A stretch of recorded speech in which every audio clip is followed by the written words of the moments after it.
Contrasting reports tonight from across Europe about Cristiano Ronaldo's future at Juve and a potential move to Lionel Messi's new club, Paris Saint-Germain. A very close friend of Cristiano Ronaldo and Edu Aguirre is meant to be making a massive announcement this evening live on television about the future of the player. This was met with wild speculation that he could be on his way to Paris Saint-Germain to play alongside Neymar and, of course, his arch nemesis for many years, Lionel Messi. However, the Madrid zone additional reports from other outlets across Europe that PSG is not an option for Cristiano Ronaldo this year. We have two big rumors, both claiming something different from one another. Where is Cristiano Ronaldo going to end up next, in your opinion? Will he remain at Juve? Will he go to Paris Saint-Germain? Or could it be another club involved? We want your views and your opinions on these huge rumors this evening. Could you see Ronaldo at Paris Saint-Germain? Also tonight, we're talking Harry Kane. It has been reported that Tottenham have given the green light for this transfer to go ahead, as long as they receive an adequate bid. Somewhere in the region of 150 million is being proposed. Personal terms, we are told, have not been agreed yet, although the wage structure will be somewhere close to that of Kevin De Bruyne. It's also been reported by from the same consultancy that this deal has to be concluded this week. There is a deadline of this week, so within the next 6 days, to get the Harry Kane deal over the line. We're going to delve into that. We're going to take your calls. Hit that like button right now, people. Let's do this.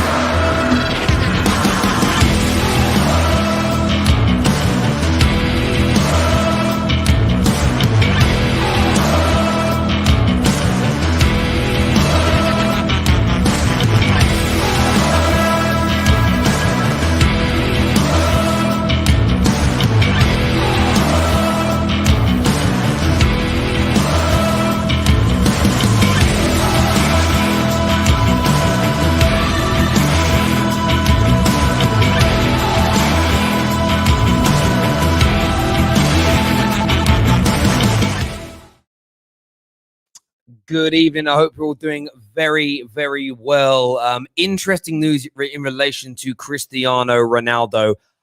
We're going to delve into it in more detail this evening. There's no doubt about it whatsoever. Of course, about 3 or 4 hours ago, this news started to break. This news started to come through. And the contrasting reports are absolutely, for me, I love it. I love the contrasting reports because someone's making a big claim that isn't going to come true. Someone's making a big accusation that isn't going to come to fruition. I'm always intrigued to know who that's going to be, where that is going to come from, etc., and all that jazz. We're going to take a look here. Actually, I'm going to put this up onto the screen right now, as you can see from Madrid zone. They've said here Cristiano Ronaldo is not an option for PSG this summer, no matter what happens with Kylian Mbappe, and that comes from this gentleman here who works for a number of outlets such as Eurosport and Goal and Spanish outlets as well. However, we can stick with that. We literally, I'll take you back through it. We can scroll down a few more, and then we get this kind of these reports here about very good friend of Cristiano Ronaldo is going to make an announcement with some huge Cristiano Ronaldo news. Now, unless they're playing people, and it's, you know, they're going to announce a new sponsor, or they're going to announce something along those lines, it's very intriguing to know what this is going to be. I don't know what it's going to be. It's due to come out in the next couple of hours, but I want your thoughts and I want your feelings on this. There are many, many reports, as we've said, circulating that this could be a deal for him to go to Paris Saint-Germain. That has been quashed fairly quickly. There's also this tweet that came out earlier on from financial consultant Z, who said here that Cristiano Ronaldo, it says here the PSG president has accepted that Mbappe wants Real Madrid. If Madrid submits a bid around 120 million for Kylian Mbappe, PSG will accept and look to sign Cristiano Ronaldo this month. Ronaldo would love to join Project PSG. It's had a hell of a lot of traction. As you can see, a lot of people buying into this. Z will be on the channel with us tomorrow. He is a financial football student. He works for a consultancy, and he's moving into sort of the transfer field, as it were, now. So very intrigued to see how this one plays out, how this one moves forward in the next few days. But as ever, I really want your views and opinions. I want to know what you're thinking and feeling regarding this. There's been no word yet at all from the likes of Fabrizio Romano, Julien Laurent, Mohamed Basfari. I think that's how you pronounce it. I nearly always get his name wrong. I learn it and then I say it different the next time because my brain doesn't work right. There's been no word from any of these individuals in relation to these deals. So, and especially, of course, Mohamed, one of the most credible voices and credible people within the French football spectrum. So there's been no kind of update from him at this moment in time.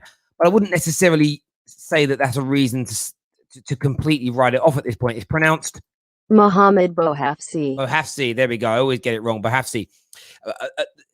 I wouldn't write the deal off because none of those highly credible journalists have come out and spoken about it yet. I remember when Marca did the news nearly 2 weeks ago that Messi won't be re-signing. Everybody called them liars. And then within an hour, and I think literally they said that. Fabrizio said, no, he's definitely signing. And then within the hour, he wasn't a Barcelona player anymore or was not going to return as a Barcelona player. So I've learned this summer to really not take take things with a pinch of salt. I listen to the report and then I make my own mind up, essentially. Do I see Cristiano Ronaldo going to PSG? My personal thought is no. I don't see it happening.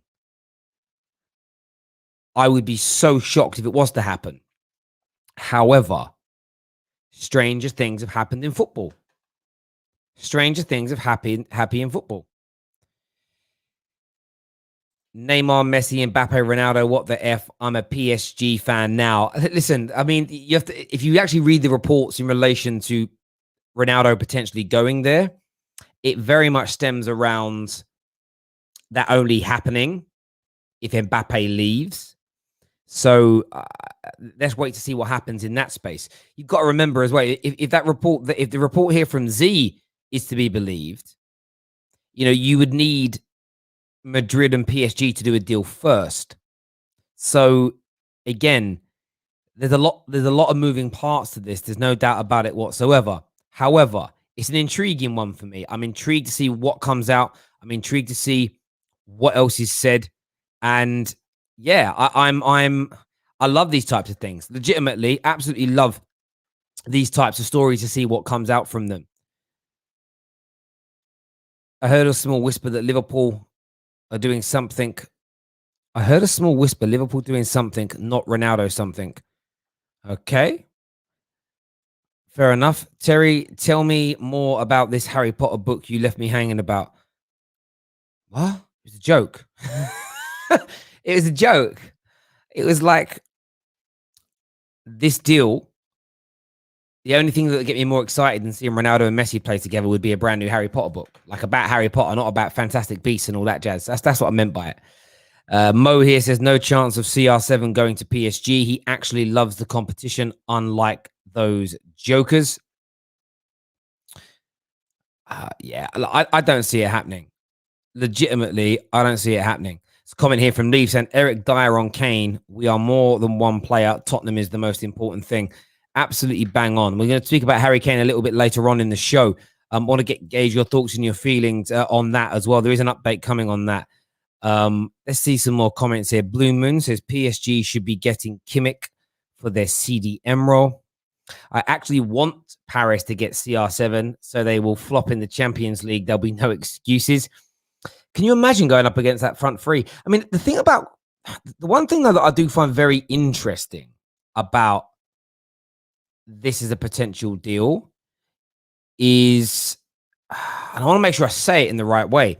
I'm really intrigued to see the kind of dynamic and the way that he would. So I look at it, if Ronaldo was to go, he would play as like a pure number 9, goal poaching, goal hanger type striker. Messi and Neymar would be doing all the legwork behind him. That's why that's the one part of me that doesn't see it happening. The part of me that doesn't see it happening is managing those egos in that environment. That's the bit for me. That's the bit that I can't get my head around. Who takes the penalties? Who takes the free kicks?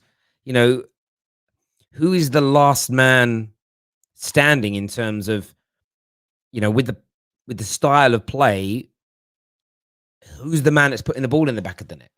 Of course, everyone's going to get the opportunity to shoot from distance and score, but that's where I don't see it happening. But maybe that's just based on, my opinion is based on what we're told about these players as opposed to what they're really like. That could very much be it. It would be crazy, Maria Williams says, with all them egos, 110%. It would be it would be legitimately a madness. It would legitimately be a madness to see that go on. Josh here says, if CR7 goes to PSG, who is getting dropped unless they are to use a 4-4-2? The thing is, according to the reports that have all sort of said that he's going, they seem dependent on Mbappe leaving this summer. Mbappe leaving this summer maybe it hasn't, but it feels like it's kind of come out of the blue. It's been quiet for ages, and now suddenly it's reared its head. Now it is really reared its head, and I know a lot of people keep writing off and saying, Madrid haven't got the money, etc. I don't know. Something about it seems... Mbappe leaving seems real. Something about it seems real at this moment in time. And from PSG's point of view, do they really want to lose him for free next year? I just don't think they do. Not even to balance the books. It's more of a moral stance. To lose him for free just doesn't feel right at all. Doesn't feel right at all for me. But I want your views and I want your opinions there. CFC top #1 fan says 640 of people watching now. Let's get this to 300. Absolutely smash that like button, please, and get that done for us right about now. Terry, CR7 might move to PSG because of his sponsorships. Maybe. It's financially isn't what I would be worried about. It's seeing them all playing the same team together. But there we go. That's my view and opinion. We've got Daniel and I think Have Hope joining us a little bit later on in the show as well. So look forward to getting those boys on. But let's talk Harry Kane.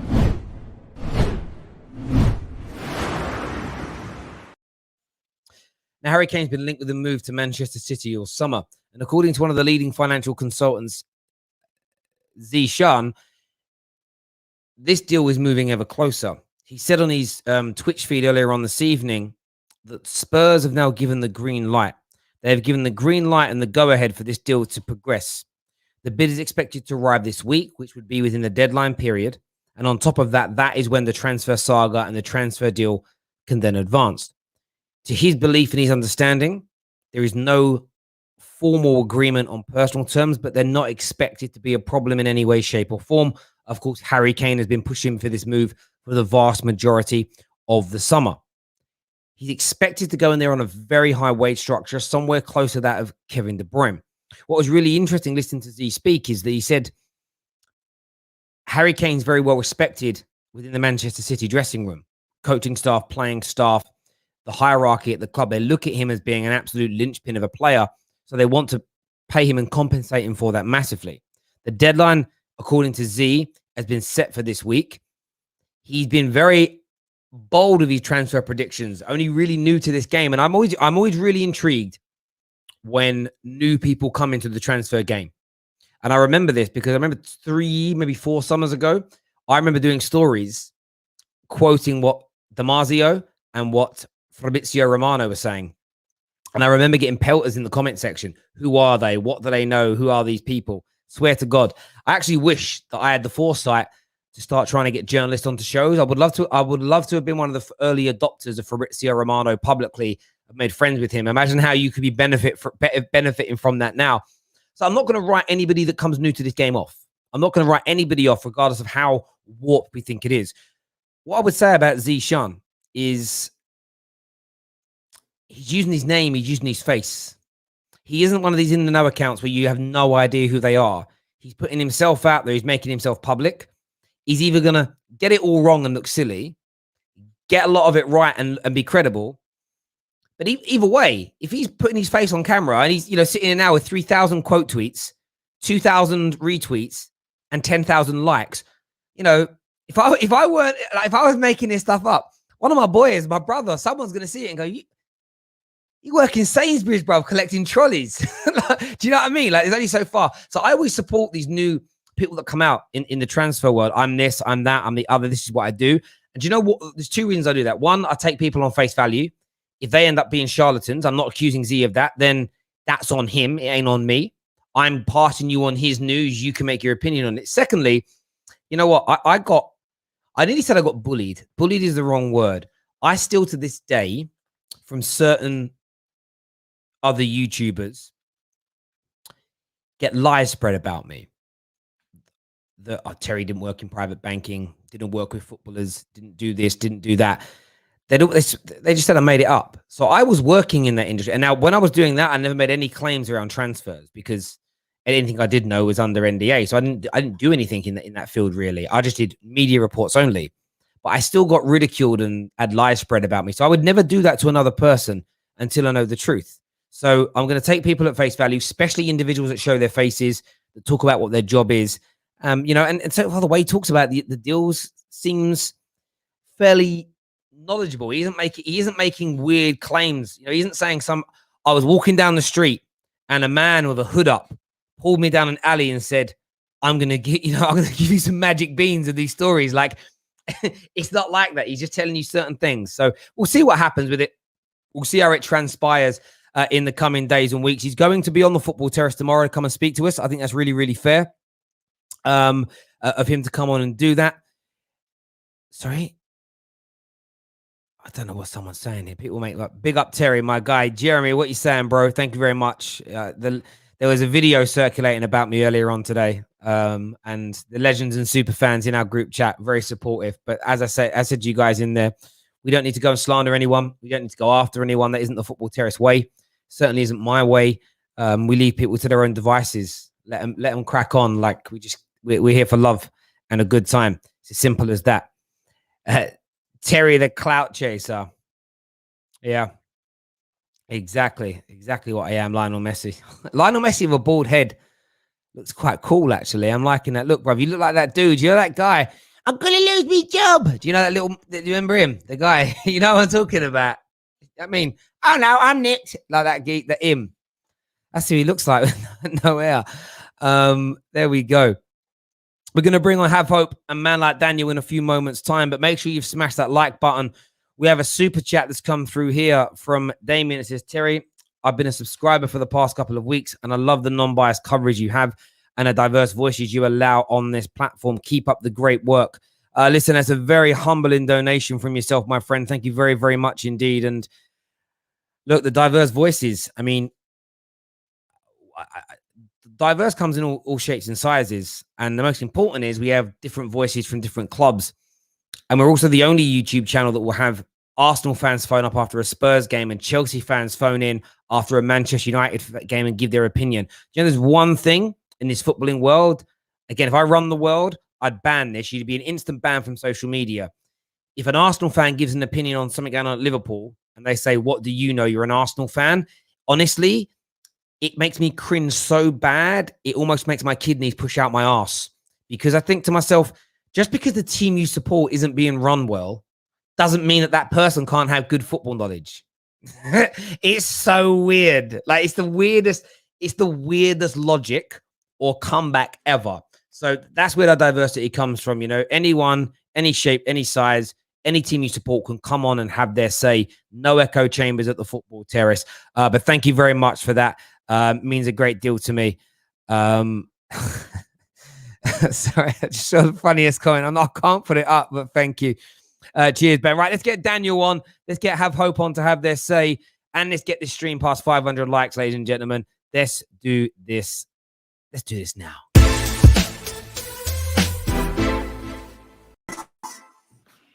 Gentlemen, how you doing? Yo. What's popping, man? What's popping? What are you saying? What's popping right now is potentially Cristiano Ronaldo to PSG to play with Messi. This is DC Comics meets Marvel Comics. Daniel, what's your thought on this rumor, bro? I mean, anything's possible. I mean, we've seen it already this window. We saw possibly the greatest player in our lifetime, in anyone's lifetime, whether dead or alive, greatest player, full stop. Without a World Cup. I'm not even going to get into it with you. But I'm just look. I didn't say anything. I'm just saying, I just want to just tell the full story, I mean, your great player probably doesn't have a World Cup either, so hey, it's neither here or there. I think Zidane and the real Ronaldo have a World Cup, but Oh, Zidane, your greatest player. Do you know what? I'm not even getting sucked into that. He draws you in, doesn't he? He draws you in. Yeah, he does.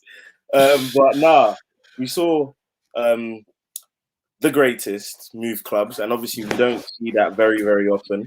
In fact, we rarely see that at all. Someone who was supposed to be a one-man club, supposed to be loyal and whatnot, and he's changed clubs. So Ronaldo going to PSG, really? Now, if I say that I'm surprised, I'd be mad, because we're seeing Kylian Mbappe say he might want to leave, and like there's no smoke without fire. Like this doesn't happen without there being some proof to it. Harry Kane potentially being on the move. Lukaku, like I've never seen this much high-end talent potentially be on the move before in any other market. It's crazy, man. Now, look, if Ronaldo moves to PSG, it confirms. Before, it was more of a 50-50, but it confirms that I will be going to see a PSG game in person, 1,000%. Sorry. Go on, mate. Go on. Hey. Yeah, no. See, my thing is, if this was to happen, I think Jack, who runs Twitter, his app will stop functioning. It would actually break the internet. I mean, people thought that Kim Kardashian's ass broke the internet. No, this would break the internet. If Cristiano was to make this move and Mbappe was moved to Real Madrid, this would destroy the internet. It's not going to happen. And the reason why it won't happen is PSG are like this. Marketing. Because there are many pieces. So first of all, when we look at the PSG piece, they're like, everybody, what are all the kids saying right now? Eminem. Not Marshall Mathers, but Messi, Neymar, Mbappe.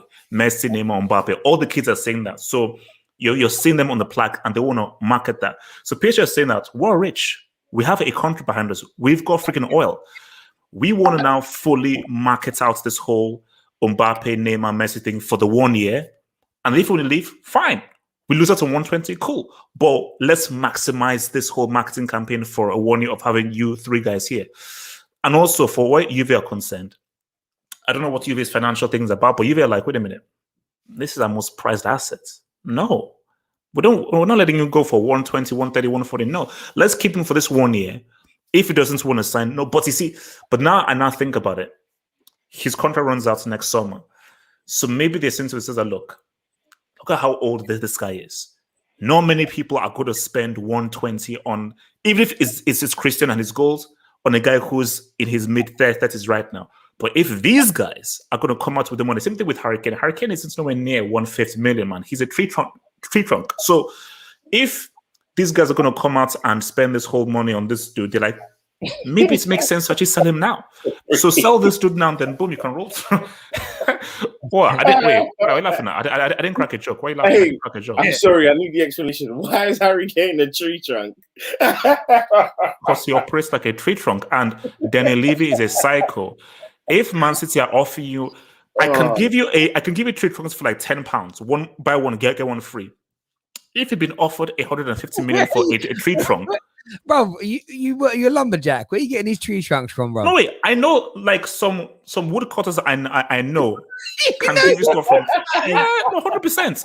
Why do you know woodcutters? I know someone who know because I used to go to school near Thiel. So like I know some guys who know woodcutters. And they say, look, I can give you a plank of wood for like a few things. A tree trunk still should not cost more than £10. I can get you a tree trunk for £10. Very easy. Quality tree trunk, quality wood for £10. You're being offered 150 million for a tree trunk and you're thinking about it? Nah, that's crazy. That's crazy. Do you know what I love about it? It doesn't make sense, but cool. Like tree trunk. I would love to see. I would legitimately love to see PSG with both those players, just to see what those two like. They're not in their peak. Neither of them are in their peak. No, but sorry, let me ask you though. Do you think Cristiano would want to move and be on the same team with Messi, knowing Cristiano's eagerness to compete with him? Do you know what? we had this argument with the gal the other day, and I don't think players that have the minds to be seen as the greatest player in the world would want to be in a team with somebody else who's considered the greatest player who plays similar positions. One's a centre back and one's a midfielder. It's very different because you don't really compete in that way. However, at 35, 36, I think Ronaldo might look at this as, if I go to PSG now, I could win another Champions League. Like Messi, if he goes to the same team as Messi, everything Messi he'll wins, always and he'll always be ahead. Ronaldo's gonna add to it. Like Ronaldo could stay here for like 4 years, like get to a point where he's only scoring 10 goals a year and just keep adding those trophies to his CV and be like, well, I won them as well, because like that's a way of finessing it. Do you know what I mean? What is it that the in the Chinese New Year, like proverbs, do you know what I mean? He could be the rat just sitting on the ox's back, do you know what I mean? And like at the last minute jumping off. You know it'll be Messi will score 50 goals in a season, Ronaldo will be on 15. It'll be Ronaldo that scores the winning Champions League goal, and then there we go, and that's what that matters. So there's a train of thought there. Like but at the same time, seeing them together, as I say, it would be like watching Iron Man come back to life, do a movie with Superman or Batman. Like that's how. Like I'm talking Christian Bale Batman, not Ben Affleck Batman, like proper Batman. It'll be amazing. But like, do you think, because I don't know what Juve's financial situation is, but like, do you guys think Juve would sell Cristiano? The problem is, and that's what it comes down to is what PSG are willing to offer Juve. 2, Juve are not really in a position to reject that kind of money, if that makes sense. Obviously, they're looking to reinvest in their squad. You can see they still can't buy look. And also, I don't know whether this is true. I don't know whether this is true. Like, let me put this up because I heard this, but again, don't quote it. Someone just told me this. So they've been trying to get Locatelli, the guy from Italy, and they've been now. There's a rumor that says, again, please, I didn't say this. I was just told this, that apparently they got the Juventus women's team to open an OnlyFans account to raise money to get Locatelli. I just heard that from somewhere, so that's just me. But it's not true. Fucking hell! Do you know what? I thought we were going to be told a true story here. Can you imagine? I mean, in fairness, they've been doing some mad stuff on socials recently, so I wouldn't put it past them. Do you know what I mean? They're doing some madness over there on that.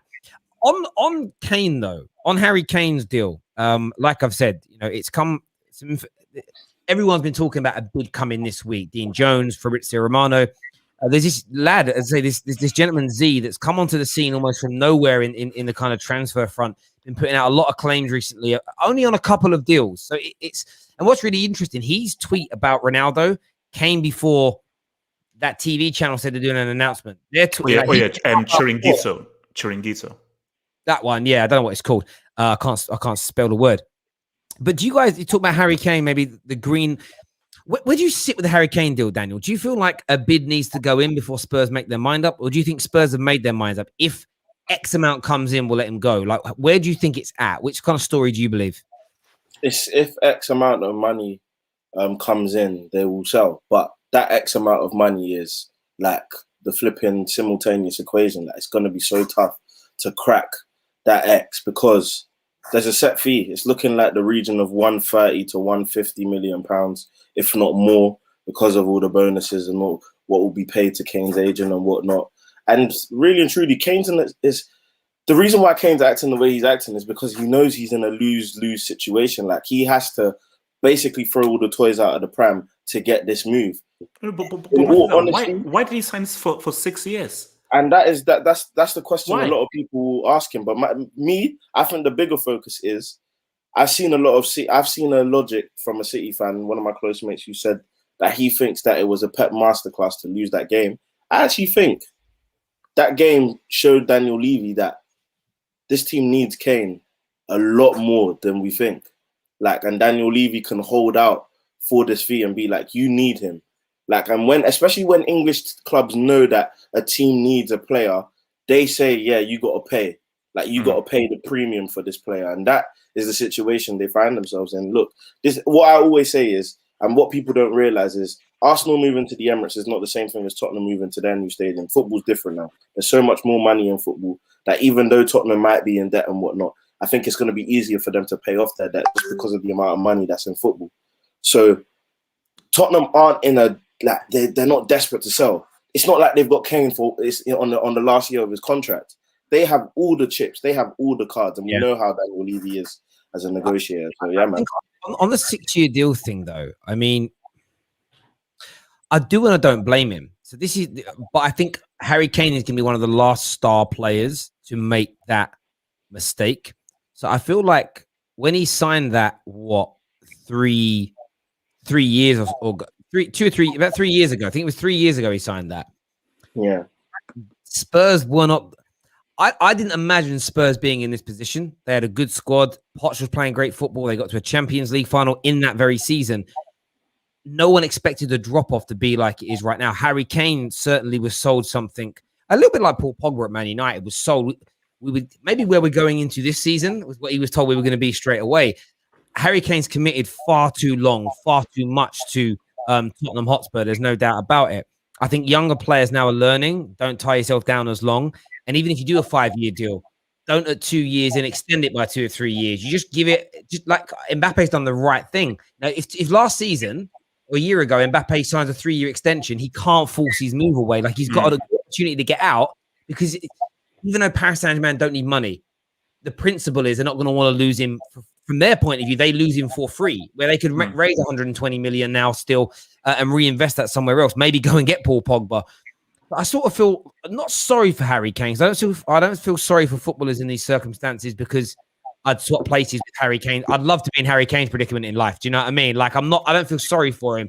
You know what I mean? It isn't one of them ones there. You know, it ain't like he, took a loan out for his girlfriend because she was in debt and then she left him and he's lumbered. Do you know what I mean? Men like that I feel sorry for. Not Harry Kane's situation, but I still think it's going to get done this whole summer. Even the wording from all the top journalists, if you do the matrix and you see the lines for what they are, it's all, if Tottenham change their mind, Man City are ready to bid.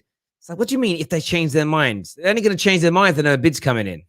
I don't see how it works in reverse. Like I said the other day, Levy ain't going to wake up in the morning and be like, oh, just give me the phone, love. Oh, why? Just give me the phone. Hello, Pep. Hello, Danny. What are you doing? I don't know. I'm just having some breakfast. Do you still want to buy Kane? Yeah, why is that? I changed my mind. That ain't going to happen like that. It's going to be the bid comes in. So, yeah, I'm intrigued to see what happens by the end of this week. I do think we're going to get a nice big bit of movement. On that the masterclass thing you mentioned, do you think that have hope? Do you think that maybe the game was thrown a little bit yesterday by City? They played a weaker team, or do you think that's just sort of like fandom talk? I mean, look, I would never put anything past Pep to sort of try to overthink. But I still believe that he's because you have to remember, like, Tottenham have a good record against Man City. And again, all this stuff, it's all about matchups. And when Tottenham goes small, specifically without Harry Kane, and they play a fast attack, they will always cause City issues. So the issue with Tottenham is they can't break down those smaller teams. Whereas City can, so City can accumulate more points. So for me, it's like, I think whether the Kane thing was about or so forth, Tottenham normally do well against Man City when they have that lineup, So, but I think it is interesting though, because you say to yourself that if, let's say, in a crazy world somehow Kane doesn't move, Tottenham keep Kane and City don't have Kane, and City now have already sold Aguero, it opens up the league. And especially for your boys Man United, because I just said that, man, if United don't win a trophy, Solskjaer, aka Gollum, aka the PE teacher, he has to be sacked. Because like Gollum can't. I mean, how many chances must he give? I mean, like this guy. Let's keep it real. He got this job because of a goal he scored in 1999. That's it. Like that goal gave him a career. No. What do you mean by no? Of course, that's why he got a job. This is where I stopped the Ollie slander. He got the job because we wanted an interim. He's an active manager. He was at a club that we could do a deal for. Who just happened to score one of your club's most famous goals. That's fine, but that's fine. He came in as an intermediary, and depending on your persuasion when it comes to Ollie, he either did something really bad for you or really good for you. He went on a run that was so good, he ended up getting a permanent deal. And at the end of the day, like, he didn't get that job because he scored in 99, and it wasn't the only thing he did. He's got one of the best goals to minutes ratio in the Premier League. He's won more Premier Leagues than every single player to ever play for Chelsea. So like, let's just slow down a little bit, mate, when it comes to like him only doing one thing. Like, he done a lot for Man United. But you are right. He has to win. Within reason, he has to win something. Now, if he gets beat to the league by 1 point and he gets 96 and he loses narrowly in a Champions League final, I think he keeps his job. If he doesn't challenge, goes out early in the Champions League and doesn't win a domestic trophy, 110%, 110%. But actually, wait, what do you guys think about this, of the whole Pogba Kane kind of double standards, back and forth, the whole mix? I know, because I mean, it's like, because wait a minute, like, this is because like, gentlemen, we'll carry on with this in a minute. We've got some breaking news.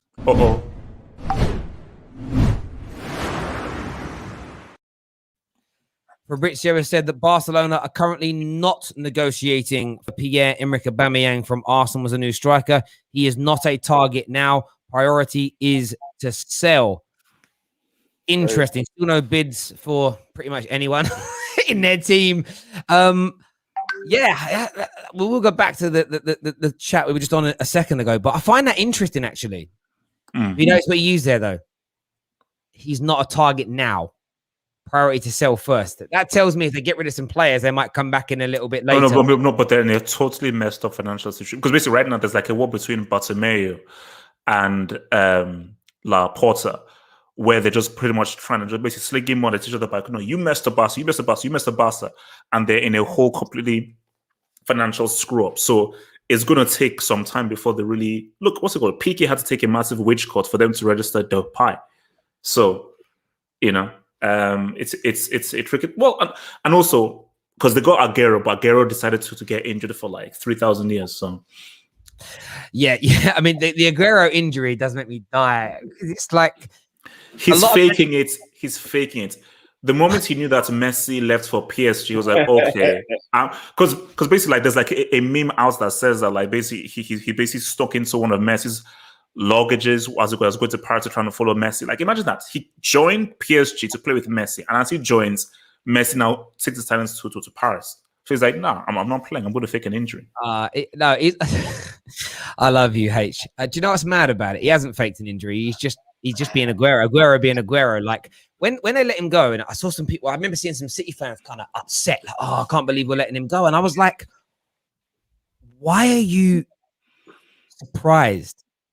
Like, why are you surprised that he's injured? He's basically been injury prone his whole Premier League career. I'm over exaggerating here, but I used to feel like he misses 3 months a season. If he hadn't have had them injury problems, he would have broken Shearer's record and he'd be looked at as the greatest striker ever in the Premier League history. But those 3 months a year that he missed, I think stopped him from doing things that were legitimately, I don't know, like, he did brilliant things, but I think he could have been, I think he could have scored some season. I mean, he was on a crazy run, man. Season. Like, he was just out of this world, but body would break. Yeah, but fam, on top of that, I mean, Aguero only got 1 golden boot in the Prem. Like, that shouldn't have happened. It should have been way more than 1. So, yeah, no, 100%, 110%, bruv. Sorry, back to your point about Graham Souness and Paul Pogba, H. Yeah, no, look, I mean, it is interesting, though, because you look at the whole Pogba situation and people say, oh, Raiola is saying this stuff, but yeah, that's his agent, but he was still under contract and he still turned up. Like, this whole Harry Kane thing, it's like you literally, because you didn't turn up, even though you were under contract, because you didn't turn up, you obviously were not fit to start the season. And my thing about it is that if I was in Kane's position, I would do the same exact thing, but I would accept people calling me unprofessional. Like Dimitri Payet. Payet was like, no, I want to go back to France. They called him unprofessional. They called him horrible. He was a horrible person. Payet was like, I don't care. I want to go back to France and I will do everything in my power to return back to France. I don't care what's coming my way. So for Kane, if it is desperate that he wants to go, boom. You make you like that's what you need to do. But you have to not accept the abuse that comes your way. But this and Pogba, they're not the same thing, because Pogba got slated, abused, this, that, and he turned up. He still turned up. And don't use the example, because the example I see on Twitter is, oh, but Harry Kane performs week in, week out. He gives it his all. Okay, so because you perform well, that means that you don't have to honor your contract. What does that mean? So, because you performed really well, it means that the contract you signed doesn't mean anything. No. You signed a 6-year contract, and you can't rely on this gentleman's agreement, because if we went into a court of law and Kane said, yeah, but I shook Livy's hand and he promised me, the judge would say, first of all, this isn't 1806. We're not in the wild, wild west. Do you have a recording of this handshake? But Levy be like, yeah, I don't know what this clown is talking about, but I do have this contract though. So that gentleman's agreement thing is completely bogus, man. No, but I think I can be a bit, what's it called? Like stronger when it comes to what they've kind of done with the Pogba and Kane situation. I'll go as far and call it embarrassing, man. It's embarrassing on behalf of Gary Neville, Graham Souness. I've forgotten the main presenter's name. His name always escapes my mind on Sky Sports. It's embarrassing because we've seen situations in which they've been able to come to the defensive players. I mean, Gary Cahill in the Harry Maguire situation. I'm not a I think he stopped. I'm not a judge of got killed or whatever. Do you know what I'm saying? But what needs to be taken seriously is how you react to each situation. I have seen Gary Neville, defend one of his own, a Man United player. I've seen him leap to the defense. Paul Pogba, one thing that he said that really stuck with me in the overlap debate was what he used to justify Kane's saint-like mentality and Kane's saint-like professionalism. The fact that he doesn't drink, smoke, and da-da-da-da. Paul Pogba's a Muslim.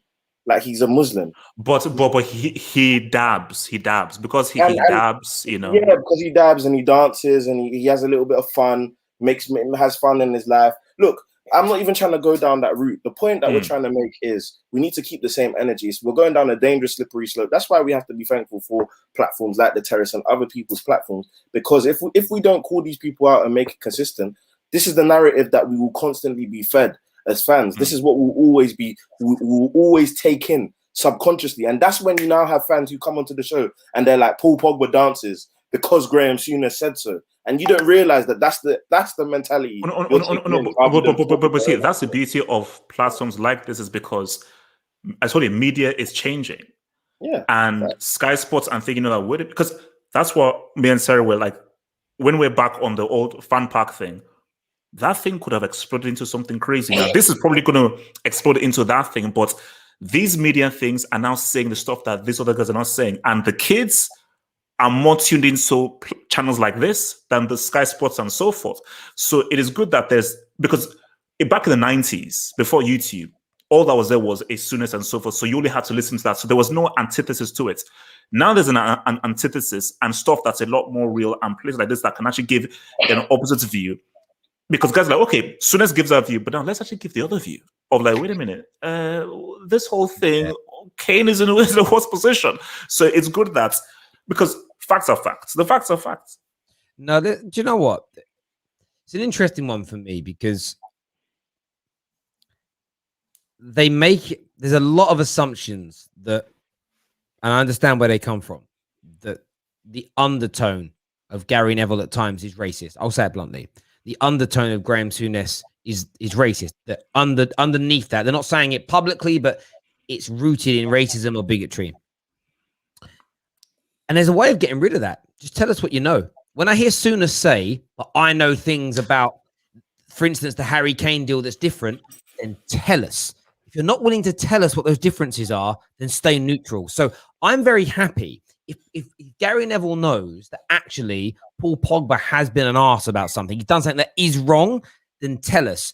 Don't treat him differently to Harry Kane, but don't tell us why, because you're always going to leave it open to interpretation and it looks bad. Do you get where I'm coming from? Like the way Graham Souness turned around yesterday, my first thought was, look at the body language of this man when it comes to Paul Pogba. I can see genuine dislike and hatred towards Paul Pogba. It's clear. It was written on his face. Like, you could see it in his body language. So my question is, what is your actual problem? If your problem with him is something behavioral, something he's done, something he said, something you've been told, you either tell us what that is, or you keep everything hidden. Like, it's like you're telling us half a story and then you're leaving it down to us to interpret what you mean by it. And look, everyone's going to have a difference of opinion of what the true motivations of those individuals are. None of us know for 100% fact, but everybody's entitled to their opinion. For me, it's become so uncomfortable watching it. And I'm not going to lie, I love Gary Neville as a footballer. I love his punditry, generally speaking. But it looks, I don't know what word to use. It looks dodgy. It looks absolutely dodgy. And Graham Souness is even worse because you can see his body contort when people praise Paul Pogba. And that is sickening. And I'm not surprised he continually gets accused of being racist because no one can understand where this dislike for Paul Pogba comes from. It's if it isn't shrouded in bigotry, it's horrible to see. But I've got like a small conspiracy theory though. Is what if this is actually planned? Okay, this may be wrong, but what if Sky Sports are like, wait a minute, negativity sells, controversy sells, and every time that Souness does a whole anti-Pogba thing, loads of retweets, we get traffic, retweets, and so forth. So maybe Sky Sports is going to be like, let's keep this narrative going because we will annoy the Man United because we're going to get traffic from all the United fans who are angry and traffic from all the guys who may think that, oh, you're racist, you're this and that, and so forth. And we can just play on this and just add on to this narrative and it just creates this whole archetype of him and I'm the anti-Pogba guy because this anti-Pogba archetype you're creating gives us loads of traffic, sends us viral, and actually keeps traction going. So that's just a little conspiracy theory that it could be right or wrong, could be going. But I don't listen. I think it's a fair. I wouldn't even call it a conspiracy theory. I think again that is a fair point. I view it that what you just said there is one of the things I feel. I feel like it's staged. It could either be staged. It's either there's genuine bigotry behind it, or there's a genuine reason that they're not allowed to tell us. I don't know. I don't know why you wouldn't tell us. Maybe it will expose a source that doesn't want to be known. But it is what it is. Like Gary Neville's comments the other week about, look, I felt a bit sorry for Gary Neville because people kept on not clipping out, but they neglected the first line when he said that Harry Kane's professional. He said, of all the people I've worked with, he's the most professional. And then I felt he went on to call him unprofessional and say what he's doing was wrong. He's never going to say that about Pogba or Lukaku because he didn't work with either of them. So he can't say it as an example. So it's very different. If there's a YouTuber H that is in trouble for something and you don't know them from Adam, you're going to have a very different opinion on them when you're given if it was me, you know what I'm like as a person. So you'd be like, oh, I know Terry. Terry's normally a really good guy, but I saw his tweet and it was a disgrace. It's different when you know them. So I felt a bit sorry for Gary Neville in that basis, but for them to kind of ignore the difference of treatment that Paul Pogba gets. And if we can even take it away from those guys, let's just look at the Jack Grealish situation. It was one game. So I'm not going to get into Jackie Grealish over one game. But I guarantee you, he will not be scrutinized like Paul Pogba has been in games. Pogba can have good games and then be criticized that he didn't score or assist. He's the first Man United player in the history of the football club to get 4 assists in one game. And Graham Souness said, but he should be doing that. Based on what? No, that's common. Paul Scholes is our greatest ever midfielder. He never did it. Ryan Giggs, our greatest ever creator. He never did it. David Beckham, the best crosser in Premier League history. He never did it. No, but I think that's the very fact that forget about the money. Even if Messi came and put in 4 or 5 assists and let's say they bought Messi for like 300 million and in his first game he put like 4 assists, you'd still say, Lord, that's amazing. You wouldn't say, well, I expect Messi to do that. You'd be like, Messi, this is why he's worth that amount. The fact that you can't say that's bad, Pogba, the guy puts on a passing clinic in there. That's what is worrying about it, because for me, personally, one thing that we always have to remember, I don't know if they're racist. I don't know, and I couldn't care less, innit? My problem is, I wouldn't have a problem if Graham Souness was like, for me personally, Paul Pogba as a player, he's just not my cup of tea. However, in this game, we saw him do da-di-da-di-da-di-da-di-da and have one of his best performances. However, me personally, I'm just not a fan of Paul Pogba. I'm just not a fan of his style of play. I'm not a fan of the way he plays. We may even disagree with that, but at least we know there's an understanding or there's a basis as to why he just doesn't like it. There's good players that we all don't like, and we don't really like. Yeah, confirmed. It's confirmed. It's confirmed. Daniel doesn't like French people. It's confirmed. No, the thing is, like, I know that would be nice. Again, I've joined this conversation a bit late. I don't think Souness or Neville are racist. I just think it's a very tough situation. But Souness can't come out and say, I don't like Paul Pogba. Because if he does say that, everyone's just going to assume he's a racist. I'm not a fan. And I'm like, not a fan. Obviously, even if he says, even if he says he's not a fan, many people are going to come out and say that. I disagree. I think the way Souness has done it he's put himself. I don't think it's a complete. I think the conspiracy element that Have Hope came out with, I think there's elements of that now. It's like, well, I'm the bag. You know, the guy that's like, I always get accused of cheating, so I might as well cheat. It's a little bit like that. But if Souness would have just come out and said, from day one, I don't think he's as good as everybody makes out. Yeah. You would get why you wouldn't call it an agenda now. It would be based on an opinion. It's almost like that's on the. There's always something on the tip of his tongue. He leaves it down to the audience to interpret what that word is on the end of his tongue. And for some people, it's like you just don't think he likes him. Other people go, he wants to drop the N-bomb. Like, and it's an interpretation. How much? So just be open about it.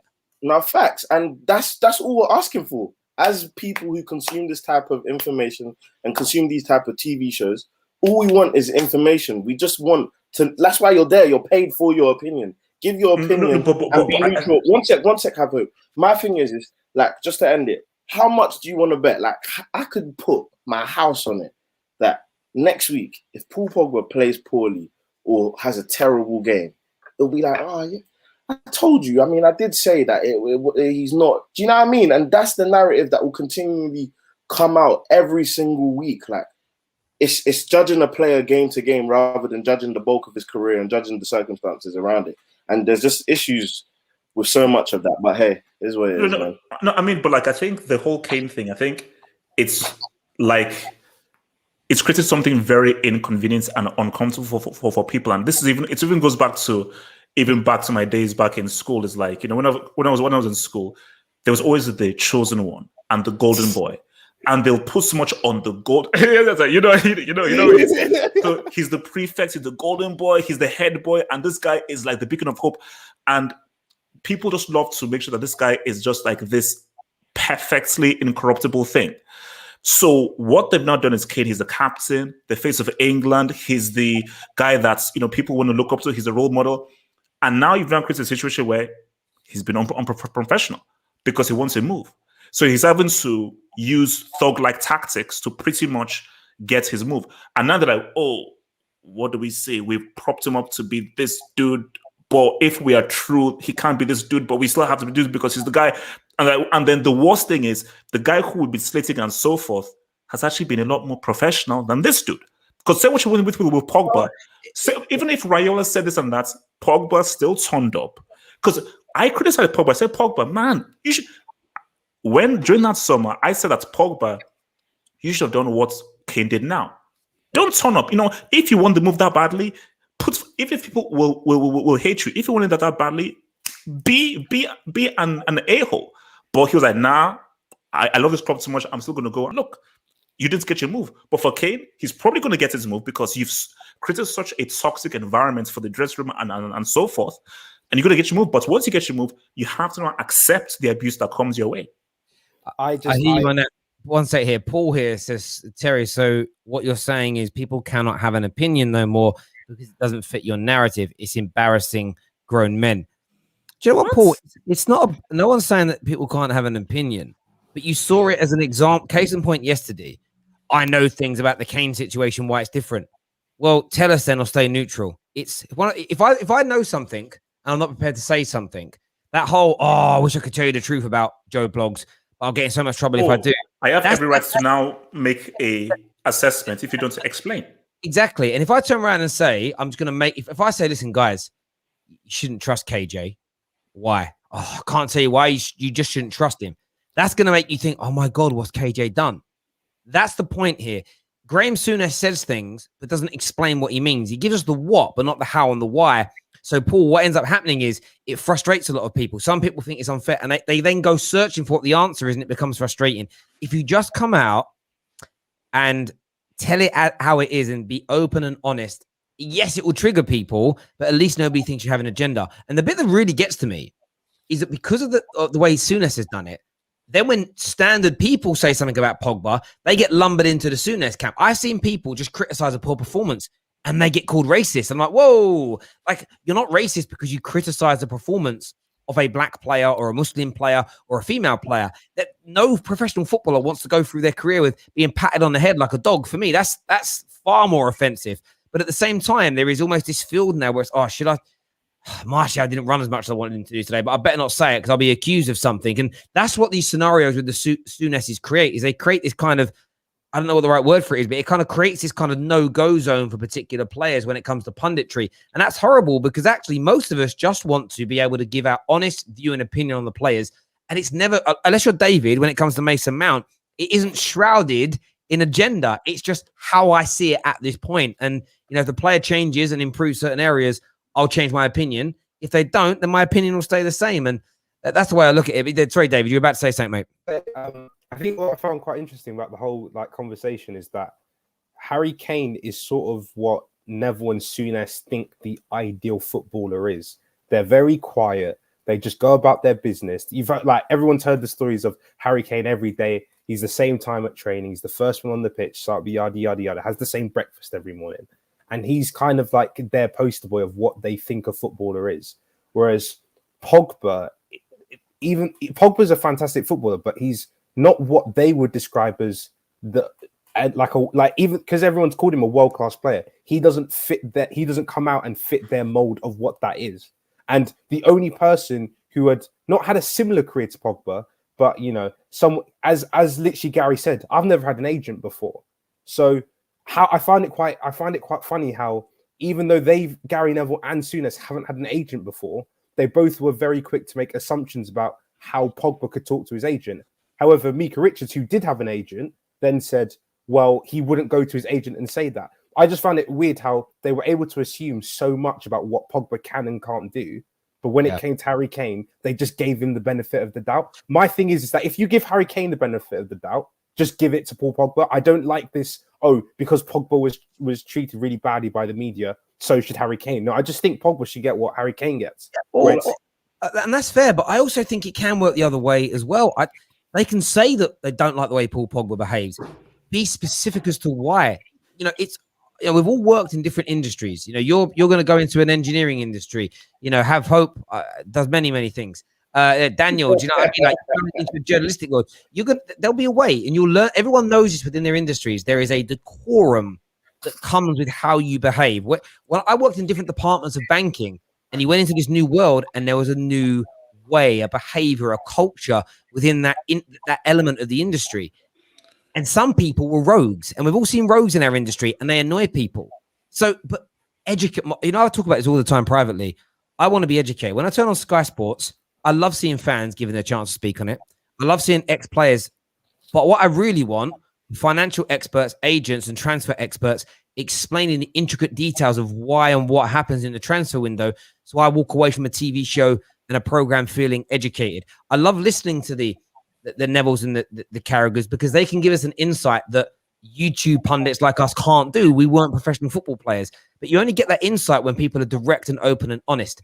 And I think then people would respect it more because I might disagree and think, listen, I think Pogba's behavior is fine, but at least I understand why you think what you think. Too often for me, there's too many things that are left unsaid. And the irony is those things that are left unsaid are probably a lot less worse than a lot of the things that are assumed you're not saying, And I just think they miss a trick there, but maybe Have Hope's right. Maybe that unknown is what sells because they can't be cancelled for not saying it, right? And it creates a debate. So actually, maybe they're just doing the right. I mean, every day now, Talk Sport trends for something or another. Like listen to Talk Sport for 20 years. Up until they went onto Twitter, they never trended once. Like now they trend because there's opinions put out there. No. I mean, look at Jess today. Jess rattled an entire fan base around the world. Big up yourself, Jess. Do you think?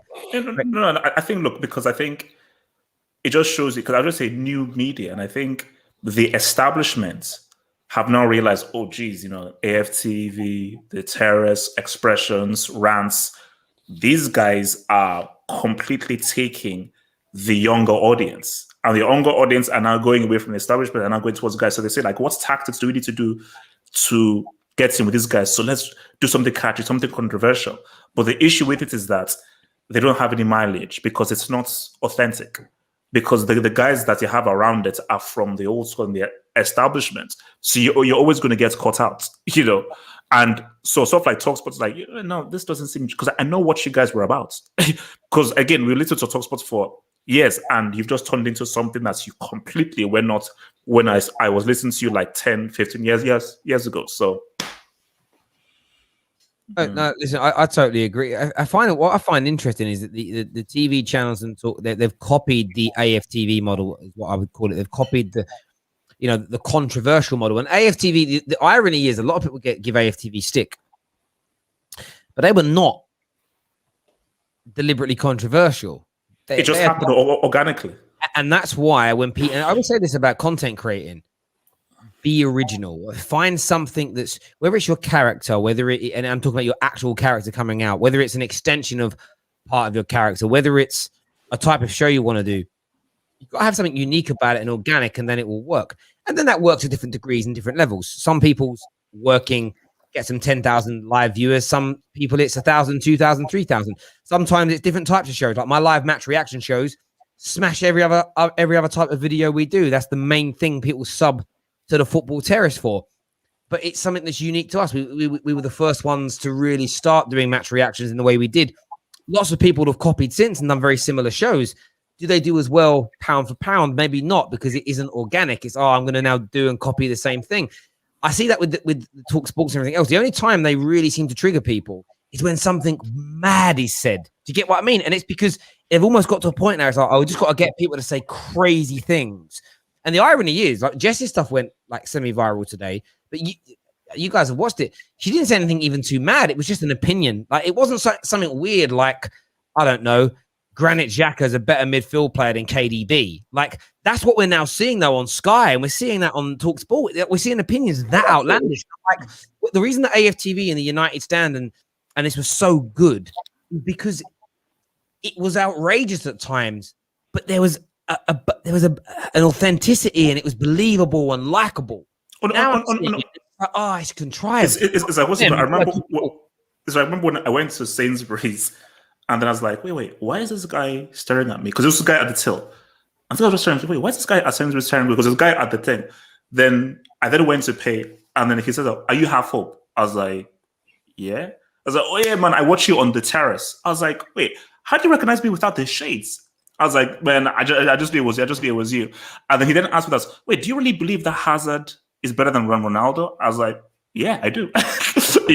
And then, but it's like, that's most, whenever, like, let's say I meet people so forth and they say, oh yeah, new and terrace, they always reference to that video. And if you meet me, turn off the cameras and so forth, I will explain to you bar for bar why I believe Eden Hazard is better than Cristiano Ronaldo. So it's not a thing I genuinely believe that. And when I talked with Terry, like, cameras off, we were still having the arguments off air. So no, I believe this. So don't lie, you were just trying to let us know that people recognize you outside of the scene, innit? No. I told you, I honestly wear these shades so that I don't get recognized. But somehow people are like, oh yeah. The thing is, though, everybody has controversial opinions when it comes to football, but it's when every day you have one. So every day, like someone on TalkSport, the same people on TalkSport every day have a new out there thing. Everyone's got one. Everyone has got one, and it's like, wow, that's a walked one from Terry today. Oh, David, that's mad. But I would say with everyone who comes on the terrace, 8 out of 10 of their opinions are pretty much consensus, or a large body of people agree with it. Does that make sense? And there should always be one or two that is out there. It's when people now, every opinion they have is against the grain. It's like, it's just deliberately. But it works though. It's what, and the great thing, it works because it goes viral. Even if it's ingenuine, it's not real, and it makes no sense. People are drawn to. People love to be. It's weird. People love to be annoyed. Like, even on my channel, I was like, wait a minute. So you still subscribe, you still watch my channel. I will never change my view on Cristiano Ronaldo, but there's still people to this day who've been following me for years who still say, man, you're a moron because Cristiano is much better than you. Okay, cool. But why do you still follow me? I'm not going to change my viewpoints, but people are just drawn to negativity or stuff. People love to be annoyed. So because what people say on TalkSport is so outlandish and crazy, Rather than just unsubscribe or ignore them, you want to engage. You want to say, "Oh my HH, look what they said about Talksport." I'm like, of course it's stupid, but why are you drawn to it? Yeah.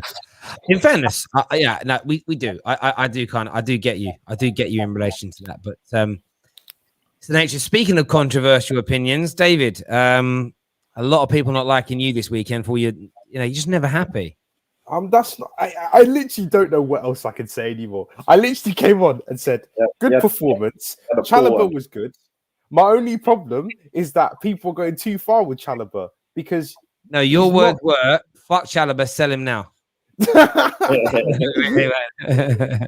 Literally, I don't know what else. I feel like whatever I say now is just viewed as negative. How did I have a stinker? What did I say? Let me tell you why you had a stinker because let's go. First game of the season, no Kante, no Lukaku, no Reece James, no Ben Chilwell, no Thiago Silva, and still, you managed to just suck all the life and the energy and the enjoyment from the victory, where basically over half. Imagine a United fan, and there are United fans who are capable of this, but imagine a United fan came on after the 5-1 win, and obviously I didn't watch the United fan match reaction, so maybe someone did, but imagine someone came on and was like, do you know what? It was a great win, but last season I saw us beat Leeds 6-2 at home, so I don't think we're really capable of challenging, or we shouldn't get too excited by this win. Da-di-da-di-da. Like, maybe, fair enough. Are you really excited about beating Crystal Palace 3-0? I'm excited by the fact that the first game of the season, the first time fans have been back in the stadium, we were able to put on a performance. What is one of the biggest criticisms of Tuchel? Our team don't score goals. We literally had over half of our team missing, and we were able to score 3 goals with an XG of 1. And you're an XG guy as well. Normally Tuchel's XG is 3, and we score 1. But instead, it was the other way around. So, bro, come on, man. Don't suck the life out of me. David, you know what it is, early to get excited about it. No. But David, no one's saying that you have to get so excited that you have to say we're winning the league and we're going to dominate. No, but you want to get on football. Be happy, bro. Like if you want to, I literally came on and said, "Chalobah was great." Listen. If you want to do this deep analysis, if you want to do this deep analysis that you do on every young player that you have, and do that tomorrow. But in the moment, just enjoy life. Just enjoy the vibes, bro. That's just the way I look. That's just the way I look at football, though. I bet you if you won you won £2 million on a lottery. Yeah, I know, but it ain't 5 million, is it? Do you know what I mean? You're them guys. That's you, innit? Do you know what I mean? It's like I always want what's best. I always want what's best. If I've got something, it's like there's always something that can be improved on. And this is why you haven't had gal, fam. Always strive, David, for better things in life, but you have to celebrate those moments. The irony about it is, it's Man United fans have been doing this for years now. It's like some Man United fans are like, I'm only celebrating when we win the league again. I'm like, yeah, I'm going to celebrate like mad when we when and if we win the league again. But I will celebrate the improvements and the milestones along the way. That's the fun bit. Like, no, but again, Crystal Palace. Crystal Palace. Like for me, I don't know why people I think genuinely this season they are going to be awful. So I think they're going to be bad. So I thought we were going to win the game. You could ask Daniel even before the game. I said we were going to win 3-0. I literally sent him a message. Saying that we were going to win 3-0. I know you did. But forget the team. The team isn't the issue here. For example, now me saying Trevor Chalobah, a star is born after he scores a 25-yarder at Stamford Bridge on his home debut, isn't a stretch for someone who supports Chelsea Football Club seeing a youngster make his debut. You now coming and saying, relax, chill, let's not get excited. Literally, no. I said, let's not get carried away. Hold on, No, it's not about. I can get carried away about a youngster though. someone who's played well in pre-season. Someone who's probably seen Mark Guehi and all these other centre-backs be spoken about, and all these youngsters. He was one of the only youngsters who was not even spoken about. No one spoke about this guy. And he was probably looking at all of it, quietly going about his thing. Tuchel saying, I don't want this guy to be sold. Plays in the Super Cup and is excellent. Plays in the first game of the season, was excellent again. And you're telling us to relax. Why should we?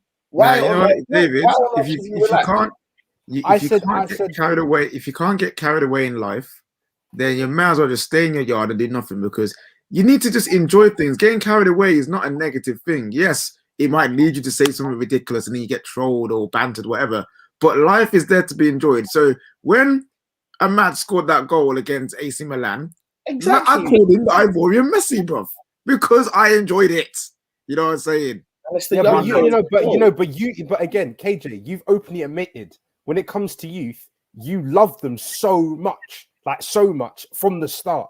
With me, I want to see how they prove themselves.